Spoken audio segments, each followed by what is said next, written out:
India versus Bangladesh. भारताने second match जिंकलेली आहे. जसं मी लास्ट व्हिडिओमध्ये सांगितलं होतं की भारत आपला सेकंड मॅच जिंकेल आणि तेच झालं.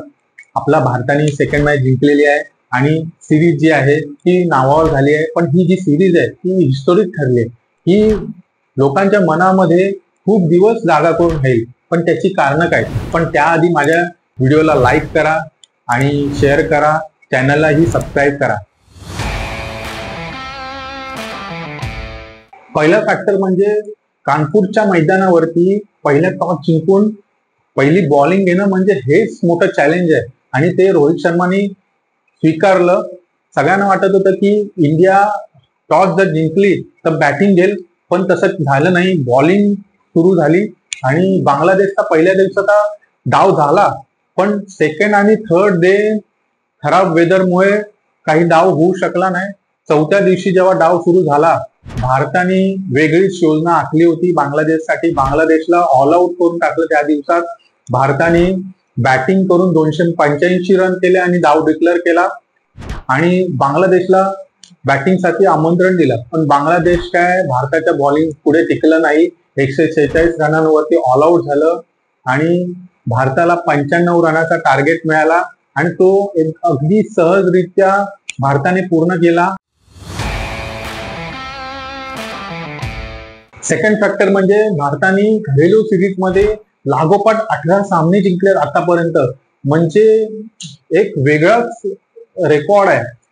म्हणजे जी दुसरी टीम भारतामध्ये जिंकायला येईल तिला कोणत्या लेवलची स्ट्रॅटेजी आखायला लागेल भारताबरोबर जिंकण्यासाठी, हे आपण विचार पण करू शकत नाही.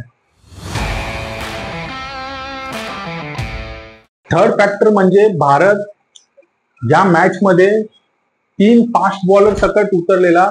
असं वाटत होतं की 3 स्पिनर ह्या मॅच मध्ये खेळतील, पण 3 फास्ट बॉलर आणि 2 स्पिनर खेळले. पण या फास्ट बॉलरनी कमाल करून टाकली. बांगलादेशची जी म्हणतात ना रीडची हड्डी, ती अक्षरशः मोडून टाकली. फोर्थ फॅक्टर म्हणजे जसप्रीत बुमराह. जसप्रीत बुमराहनी जी बॉलिंग केली ती म्हणजे अविश्वसनीय होती.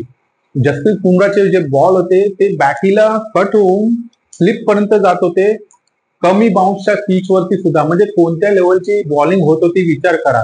ह्याच्यासाठी भारताचा फेवरेट जसप्रीत बुमराह आहे. मित्रांनो, पाचवा फॅक्टर आहे म्हणजे रोहित शर्मा. रोहित शर्माची जी कॅप्टन्सी आहे ती म्हणजे वेगळ्या लेवलला जाऊन पोहोचले. त्याचं जे टीम मेट्स बरोबरची जे बॉन्डिंग आहे ते वेगळ्या प्रकारचं दिसून येतं. त्याचा विश्वास टीम मेट्स वरती आहे की हा परफॉर्मन्स करेलच. प्रत्येक प्लेअर बरोबर तो पर्सनली जाऊन बोलतो. म्हणजे हे कॅप्टनचं जे काम आहे तो एकदम चांगल्या प्रकारे करतोय, म्हणून आपल्या टीम इंडियाचा विजय होतोय. मित्रांनो, तुम्हाला हा व्हिडिओ कसा वाटला कमेंट वरती नक्की कळवा आणि तुमची रजा देतो. पुढच्या व्हिडिओ पर्यंत ओव्हर अँड आउट.